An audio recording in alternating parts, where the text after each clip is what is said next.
आता बातमी महायुतीच्या कोटात नाही, विधान परिषदेच्या 17 जागांकरता निवडणूक होणार आहे आणि निवडणुकीसाठी कोणाचे किती उमेदवार द्यायचे याचं महायुतीचं गणित अद्याप जुळलेलं नाहीये। याच पार्श्वभूमीवर राजकीय घडामोडींना वेग आलाय। महायुतीच्या जागा वाटपासंदर्भात बैठक झाली, ज्यात एका जागेवर घोडा अडलाय अशी माहिती आहे। शिवसेना आग्रही असलेली जागा भाजप सोडायला तयार नाहीये। प्राथमिक चर्चेनुसार भाजप 12, शिवसेना 3 आणि राष्ट्रवादी 2 जागांच्या फॉर्म्युल्यावर निवडणूक लढवण्याची दाट शक्यता आहे। मात्र शिवसेनेकडून रायगड, रत्नागिरी, सिंधुदुर्गच्या जागेवर दावा केला जातोय, त्यामुळे अद्याप तिढा कायम आहे। यावर मुख्यमंत्री आणि दोन्ही उपमुख्यमंत्री यांच्या बैठकीत अंतिम निर्णय होणार आहे। तर विधान परिषदेच्या सगळ्या जागा महायुती म्हणून एकत्र लढणार आहोत असं मंत्री बावनकुळे आणि उदय सामंत यांनी म्हटलं। यावर शिक्कामोर्तब माननीय मुख्यमंत्री देवेंद्र फडणवीसजी, एकनाथ शिंदेजी, सुनेत्रा पवारजी बसून करतील। परवा मी राष्ट्रवादीच्याही नेत्यांशी चर्चा केली।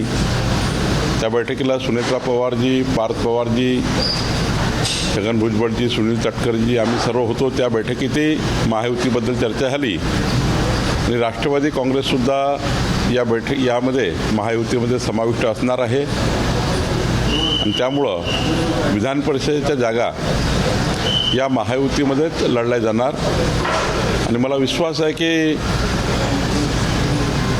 17ही जागेवर भारतीय जनता पार्टी, शिवसेना, राष्ट्रवादी महायुती जिंकेल आणि एक मोठा विजय महाराष्ट्रामध्ये होईल। कसलाही घोळ चाललेला नाही। 17च्या 17 जागा महायुती लढेल, एकमेकाच्या सल्ल्यानं लढेल। तिन्ही नेते याच्यामध्ये निर्णय घेतील।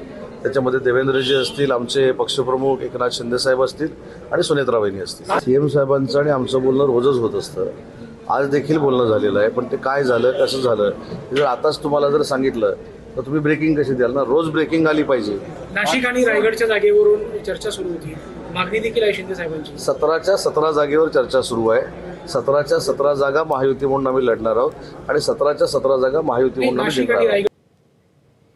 तर शरद पवारांच्या राष्ट्रवादीचे प्रदेशाध्यक्ष शशिकांत शिंदेंनी महायुतीवर टीका केली। महायुतीमध्ये एक वाक्यता असं तुम्हाला कोण म्हणाला? अंतर्गत त्यांच्यामध्ये स्पर्धा आहे, हे वस्तुस्थिती आहे।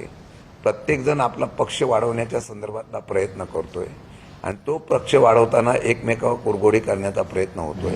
त्या चर्चेवर त्यांनी काय स्टेटमेंट दिलं एखाद्या पक्षाच्या नेत्यांनी, तर त्यांची समन्वयक समिती असेल, त्या समितीमध्ये चर्चा करून त्या ठिकाणी त्याचा निर्णय ते घेऊ शकतात। परंतु त्यांच्यामध्येच एक वाक्यता नसल्यामुळे ह्या आता अशा प्रकारची ह्याला इकडे वळ त्याला तिकडे वळी प्रकार चालू होण्याची शक्यता ना करता येत नाही।